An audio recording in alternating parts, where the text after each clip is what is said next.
Hivi ushawahi kujiuliza endapo siku moja umpewa kazi ya kuosha maiti, lakini ukaambiwa endapo ukishindwa kuifanya kazi hiyo kwa ufasaha, basi ni lazima kila mtu kwenye familia yako afariki. Sasa mimi nataka uniambie jambo moja tu. Je, utachukua maamuzi gani baada ya kupewa masharti makali kiasi hicho? Lakini simulizi au mzigo utakupa majibu ya maswali yote unayojiuliza. Okay, sawa, tuanze. Mzigo unaanza kumwonyesha mamake Leila, na leo bibi mkubwa alikuwa anafanya maombi, lakini bibi mkubwa akiwa anaendelea kufanya maombi, kwa bahati mbaya sana kuna mzimu ulimtokea, na hili jambo lilimchanganya sana mamake Leila. Lakini bibi mkubwa baada ya kuchunguza jambo hilo kwa muda mrefu sana, alishindwa kuona mzimu huo, na alihisi huenda itakuwa jambo la kawaida tu. Lakini bibi mkubwa akiwa anaendelea kufanya maombi, ghafla binti yake alitokea na kumgusa kwenye bega. Lakini bibi mkubwa baada ya kumuona tu binti yake, bado alikuwa na wasiwasi mkubwa sana. Hasa huyu mama alikuwa anafanya kazi ya kuosha maiti, na kutokana na utaratibu wa kijiji hichi ni kwamba hizi kazi inabidi zifanywe na mtoto wa kike. Na leo bibi mkubwa alimwambia binti yake kwamba inabidi siku moja amrithishe hii kazi ya kuosha maiti, maana anahisi siku si nyingi anaweza kastaafu kazi hii. Lakini hilo jambo lilikuwa ni gumu sana upande wa Leila, maana binti baada ya kusikia maelezo kutoka kwa mama yake alikataa kabisa na kusema hii kazi inatisha sana, yeye hawezi kabisa kuifanya. Hasa bibi mkubwa baada ya kuona mwelekeza binti yake kwa muda mrefu sana, lakini binti hataki kabisa kumuelewa, alienda kumsisitizia na kusema inabidi akubali tu kufanya kazi hiyo, maana hana mtoto mwingine wa kike wa kumrithisha zaidi yake. Hasa binti ilibidi akubali tu maneno ya mama yake. Lakini wakiwa wanaendelea mazungumzo, bibi mkubwa alikumbuka kwamba kuna kikapu ambacho alikuwa ameletewa na jirani yake. Lakini baada ya kufungua kikapu hicho, bibi mkubwa alistuka sana baada ya kuona ndani ya kikapu hicho kuna keki nyingi sana ambazo zilikuwa zimeoza, na hii ilikuwa ni ishara kwamba jirani ambaye amemletea keki hizo tayari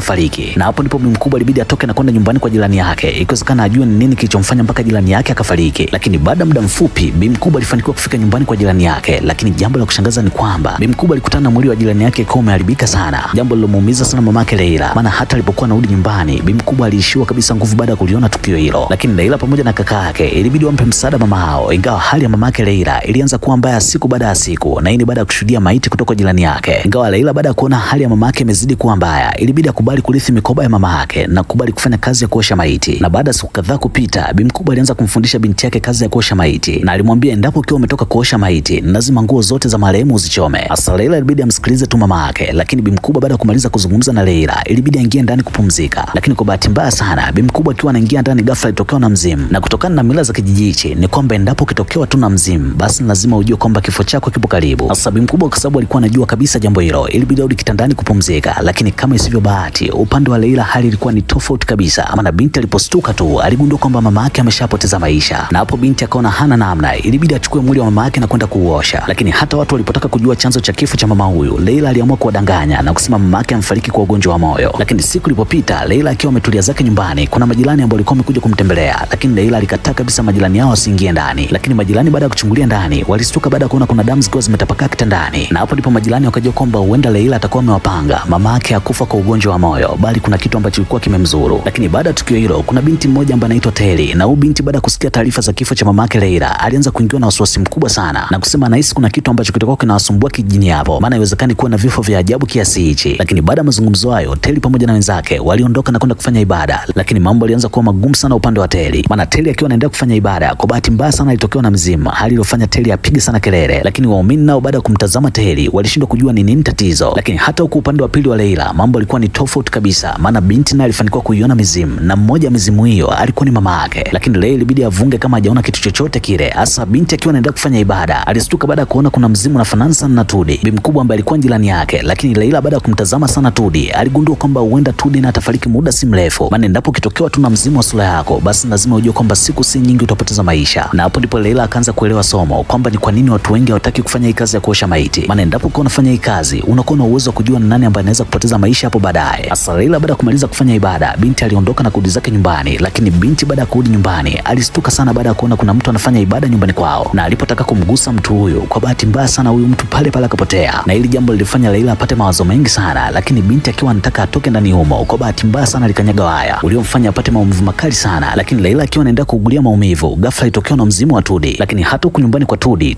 alianza kushuhudia vitu vya ajabu sana, maana Tudi alishuhudia mlango wa kabati lake uko unajifunga na kujifungua yenyewe. Lakini hata baada ya kuchunguza kwa muda mrefu sana, ikiwezekana ajue nini tatizo, pale pale Tudi alitokea na kiumbe cha ajabu. Hasa hayo yote akiwa anaendelea, mtoto wa Tudi alikuwa anashuhudia kila kitu, na dogo alipotaka amwai mama yake ikiwezekana ampe msaada, kwa bahati mbaya sana dogo alichelewa, maana pale pale Tudi alipoteza maisha. Lakini siku ilipopita, Leila alipata taarifa kwamba Tudi ameshapoteza maisha, na hapo ndipo binti akaondoka na kwenda nyumbani kwa Tudi ikiwezekana aoshe maiti. Ingawa hii kazi ilikuwa ni ngumu sana upande wa Leila, maana binti alipotaka kumfungua Tudi mdomo, ghafla Tudi alinyanyuka na kuanza kujipiga tumboni. Na Leila baada ya kushuhudia jambo hilo, binti alihisi huenda kutakuwa kuna kitu kinamsumbua Tudi. Lakini baada ya kumzingatia kwa muda mrefu sana, Leila alifanikiwa kuona waya ambao ulikuwa upo tumboni kwa Tudi. Ingawa hii kazi ilikuwa ni ngumu sana upande wa Leila, maana binti alipambana sana kutoa waya huo, lakini shughuli bado ilikuwa ni nzito, maana binti alishindwa kabisa kutoa waya huo, na hata alipokuwa na mfosi Tudi ikiwezekana afumbe macho, bado shughuli ilikuwa ni nzito, maana bi mkubwa alikataa kabisa jambo hilo na kusema yeye anachohitaji ni kuona Leila anampa msaada. Ingawa hili jambo lilikuwa ni gumu sana upande wa Leila, maana binti alishindwa kabisa kumsaidia Tudi, lakini baada muda mfupi kusogea, mwili wa Tudi ilibidi kupumzishwe, lakini Leila kwa sababu alikuwa anatamani sana kumsaidia Tudi, binti aliamua kwenda makaburini kuufukua mwili wa Tudi, na mwisho wa siku alifanikiwa kutoa waya ambao ulikuwa tumboni kwa Tudi. Na baada ya kumaliza tukio hilo, binti aliondoka na kurudi zake nyumbani, lakini leo Leila akiwa ametulia zake nyumbani, ghafla binti alitembelewa na mtoto wa Tudi, na Loi dogo alimwambia Leila kwamba kuna vitu vingi sana ambavyo Leila havifahamu kabisa, na moja ya vitu hivyo ni baadhi ya picha ambazo alikuwa amezikuta chumbani kwa mama yake, maana hizi picha zilikuwa zinaonyesha watu wote ambao walikuwa washafariki. Ingawa kuna baadhi ya picha watu wote ambao walikuwa wameshafariki, kuna binti mmoja tu ndio walikuwa mbakia, na huyu binti alikuwa anaitwa Nura, na dogo alisema kwamba huenda huyu Nura ndio atakuwa amesababisha matatizo yote haya, maana huyu Nura alikuwa na wanaume wengi sana hapa kijijini, na endapo ukimpinga tu binti huyu basi ni lazima utapoteza maisha. Asa Leila baada ya kusikia taarifa hizo kutoka mtoto wa Tudi, alisema kwamba yupo tayari kufanya uchunguzi, ikiwezekana ajue kama hizi taarifa ni za kweli. Lakini siku ilipopita, mwenyekiti wa kijiji alitangaza na kusema kuna mtu ameenda kufukua kaburi la Tudi, ila Leila kwa sababu alikuwa ndio mhusika mkuu wa jambo hilo, binti alistuka sana na alihisi huenda uai alienda kuutoa kwenye mwili wa Tudi unaweza kuja kumpatia matatizo. Asa Leila akiwa anaendelea kufikiria ni wapi anaweza kuuficha huo waya, kwa bahati mbaya sana blaza yake akawa anaingia, na mchizi alipokuwa anaingia ndani, ghafla alikutana na nyayo ambazo zilikuwa zina tope, na baada ya kuzifuata nyayo hizo kwa umakini sana, mwamba alifanikiwa kuliona jembe liko uvunguni mwa kitanda cha Leila, na hapo ndipo mchizi akajua kwamba huenda Leila ndio mtu pekee aliyofukua mwili wa Tudi, maana hata alipomuuliza ikiwezekana ajue ukweli, binti alisema ni kweli yeye ndio alienda kufukua mwili wa Tudi, na mfanikiwa kujua nini kinachosababisha mpaka watu wengi wanafariki sana kijijini hapo. Hasa wakiwa wanaendelea na mazungumzo, kwa bahati mbaya sana kuna binti mmoja wa kuitwa Teli, na huyu binti alikuwa ni mbaya sana na alisikiliza kila kitu ambacho walikuwa wanazungumza, na baada ya muda mfupi Teli alianza kusambaza umbea kwa wanawake wengine na kusema ni laana ndio inafanya watu wengi sana wanafariki kijijini hapa, na kama unahitaji kujua ukweli basi inabidi wamfuate Leila. Hasa Leila naye baada ya kupata taarifa hizo ilibidi amfuate Teli, ikiwezekana binti aache kusambaza taarifa za uongo. Ingawa hilo jambo Teli alikataa kabisa, maana binti alisema yeye anachohitaji ni kila mtu ajue ukweli. Ingawa akiwa anaenda kuzozana, ghafla kuna askari mmoja ambaye alikuwa ametokea na kuwatuliza, na Leila ilibidi amsikilize tu polisi huyo, lakini kabla hajaondoka binti ilibidi amfuate Teli ikiwezekana amuage. Lakini jambo la kushangaza ni kwamba pale pale sura ya Teli ilibadilika na kuanza kuwa kiumbe cha ajabu. Ingawa hilo jambo likumstua kabisa Leila, maana binti alienda kumwambia Teli ukweli na kusema hii ndio adhabu pekee ambayo anastahili, maana Teli naye ni mmoja wa watu ambao wanaendelea kusambaza laana kwenye kijiji hichi kutokana na umbea aliyokuwa nao. Na baada ya mazungumzo hayo, Leila aliondoka na kurudi zake nyumbani kupumzika, lakini Leila baada ya kufika nyumbani, binti alianza kuota ndoto nyingi sana za ajabu, maana binti alianza kuota ndoto zikimuonyesha kwamba amezikwa akiwa mzima, maana hata alipotaka kupiga kelele ikiwezekana apate msaada, hakuna mtu yoyote aliyemsaidia. Lakini baada ya muda mfupi Leila alistuka huku akiwa na mawazo mengi sana, na hapo ndipo binti alikumbuka habari ambayo inahusiana na Lika ambaye ni girlfriend wa kaka yake, maana Leila alipewa taarifa kwamba huyu binti ndio chanzo cha mambo yote haya. Hasa Leila kwa sababu alikuwa anatamani sana kujua ukweli, binti aliamua kwenda kuiba funguo za Lika chumbani kwa kaka yake na kwenda nyumbani kwa Lika ikiwezekana afanye uchunguzi. Hasa binti baada ya kufanikiwa kuingia chumbani kwa Lika alistuka sana baada ya kuona kuna baadhi ya picha zilikuwa nyuma zina nyaya, na baada ya kuziangalia kwa umakini sana nyaya hizo alihisi huenda hizo nyaya ndio zile ambazo alikuwa anaziona kwenye baadhi ya maiti ambazo alikuwa anaziosha, na hapo ndipo Leila akajua kwamba huenda Lika pamoja na Teli ndio atakuwa anajua ukweli wa mambo yote haya, maana kwenye hizo picha alikuwa mbaki Lika pamoja na Teli, watu wote walikuwa wameshafariki. Hasa Leila akaona njia pekee ni kwenda kumhoji Teli, lakini kwa bahati mbaya sana binti kabla hajazungumza chochote kile na Teli, pale pale kuna mzimu ulimtokea Teli na kumkatisha uhai wake, na hili jambo lilizidi kumuumiza sana Leila, maana binti alichokuwa anataka ni kujua ukweli. Lakini siku ilipopita, binti alianza kuosha mwili wa Teli, lakini akiwa anaenda kuosha mwili wa Teli, ghafla alikutana na waya ambao ulikuwa umekwama mdomoni, lakini baada ya kupambana kutoa waya huo, ghafla kuna mizimu ilitokea na kuanza kumpigia kelele, jambo lilofanya Leila anguke chini na mwisho wa siku akachomwa na waya shingoni. Lakini kama bahati vile, maana binti alipiga kelele na mwisho wa siku askari walikuja kumpa msaada. Hasa askari kwa sababu alikuwa hajui chochote kinachoendelea, ilibidi amuulize binti nini tatizo, na hapo ndipo Leila ikabidi aseme tu ya moyoni na kusema Lika ndio chanzo cha mambo yote haya, maana yeye ndio alisababisha laana kwenye kijiji hichi mpaka wanawake wote wanakufa vifo vya ajabu. Hasa watu baada ya kusikia taarifa hizo walitaka waanze kumpiga Lika, lakini kwa bahati mbaya sana pale pale wote waliishiwa nguvu na kuanguka chini, na hapo ndipo Lika akafanikiwa kukimbia na kwenda nyumbani kwake kuandaa nguo ikiwezekana aondoke kabisa kijijini hapo. Lakini hilo jambo lilikuwa ni gumu sana upande wa Lika, maana binti kabla hajafanya jambo lolote lile, ghafla wanawake walipata nguvu na kumfuata Lika na kuanza kumchezeshia kichapo. Hasa Lika licha ya kwamba alijitetea sana, lakini hakuna mtu yeyote ambaye alitaka kumuelewa, kila mtu aliendelea kumchezeshia kichapo. Lakini hayo yote akiwa anaendelea, ghafla Leila alitokewa na mzimu wa mama yake uliomwambia kwamba inabidi akamsaidie Lika, maana huu binti astahili kuuawa kinyama kiasi hichi. Hasa binti alifanikiwa kumsikiliza mama yake, lakini hata walipotulizwa wenzake ikiwezekana waache kabisa kumpiga Lika, hilo jambo lilikuwa ni gumu sana, maana hakuna mtu yeyote ambaye alielewa jambo hilo, na hapo ndipo kabidi wamuunganishe Lika pamoja na Leila na kuanza kuwachezeshia kichapo. Hasa kake Leila baada ya kuona mdogo wake anapigwa, ilibidi mwamba ingilie kati, lakini kama isivyo bahati, mchizi akiwa kwenye harakati za kumwokoa mdogo wake, pale pale akapigwa kichwani na hapo hapo mwamba akapoteza maisha. Hasa wananchi baada ya kuona wameshasababisha balaa, ilibidi wakimbia na kumwacha Leila Lika akiwa amekumbatia maiti ya kaka yake pamoja na Lika. Lakini licha ya mambo yote hayo, ukweli uligundulika kwamba Lika hakutakiwa kabisa kuuawa, maana binti alikuwa anakosa kwa sababu Hilan alikuwa anazunguka kwa mwanamke yoyote yule ambaye anaishi kwenye kijiji hichi. Sasa bwana, na mimi sina ziada, na ndio mwisho wa simulizi kali ya movie yetu, na ulikuwa na mimi Vasco Rhymes nilikuletea simulizi hizi kuanzia mwanzo mpaka mwisho. Lakini mimi nakukumbusha tu usisahau kupita pale YouTube na kusubscribe ili wa kwanza kupata movie zetu, lakini usisahau kuniachia comment yako hapo chini na mimi nitapita nitakujibu. Okay, thanks, enjoy.